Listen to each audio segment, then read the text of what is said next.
راته ووایه چې دا کوم اګزام تیر شولو په دې کې استادانو پیپرې جوړې کړې وي او ستاسو خو ماشاءالله 5مه درجه ده او د 5مې درجې خو موږ ته پته ده ځکه موږ ویلو ډېر مشکل ترین کتابونه دي. دا راته ووایه چې د هر یو سوال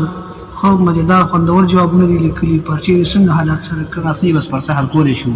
او بس 2 سوالونه خو موږ خامخا حل کوو او دا درېیم همداسې د ګزاره حل کولو او دا نن پرچه ډېره سخته وه.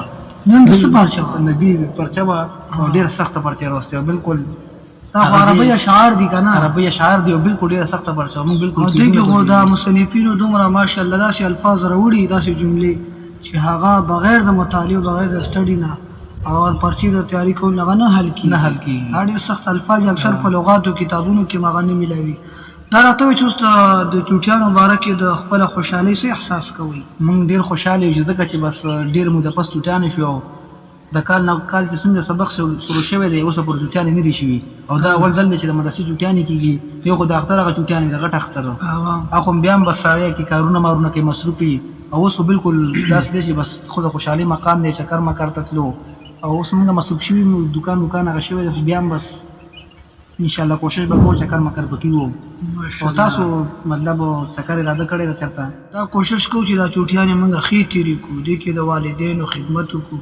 او په دغه چوټیانو کې موږ نور خارجي کتابونه وګورو او یا موږ ته څه کتابونو کې لیکل باقایا پاتې کوم د استادانو موږ ته رجسټر وکړي یا کوم د استادانو د خولې هغه اهمې نکتې هغه موږ نه لیکلي هغه پوره کړو او دې کې موږ نور څه دنیوي څه عوارض دي څه ضرورت دي هغه پوره کړو ځکه بیا چې کله موږ سبقونه دوباره سټارټ شي نو دا بیا موږ ته یو قسم ته ډبل بو شي ځکه مدرسې ته هم تګ هغه سبقونه مې او دلته کورې کارونه مې نو اوس موږ ته به دې چوټیانو کول پکار. اکثر چې زموږ تاسو د مدرسې چوټیانې میلاویږي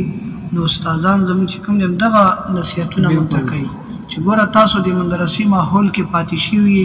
د مدرسه کې تاسو داسې یو درس موږ تاسو درکړی دی چې هغه د سنتو مطابق زندگی تېرول دي. تاسو با اخلاق انسانیت تاسو کې د مهذبه تهذیب یافته خلک کې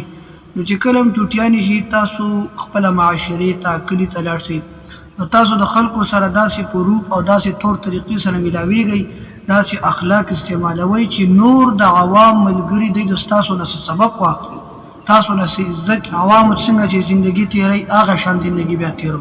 زموږ د ستاسو بیا د سبق مقصد څه شی شو؟ موږ دا 3 میاشتې په مدرسو کې څه لپاره بیا تېرې کړي نه بلکې موږ به داسې ځان تیارو چې کله موږ کلي ته لاړ شو چې نور خلک موږ ته وګوري هغه هم دا شوق را پیدا شي چې موږ خپل بچي د مدرسې ته لیږو او د مدرسه کې به دوی زموږ د دې هلکان طالبان څومره ښکلي ښکاري ښکلې جامې ده تعلیم یافته دي څه یې زده کړي دي زموږ دا بچي دي دغه شان جوړ شي چې داسې تمنا خلک وکړي انشاءالله موږ به دغه شان چوټیانې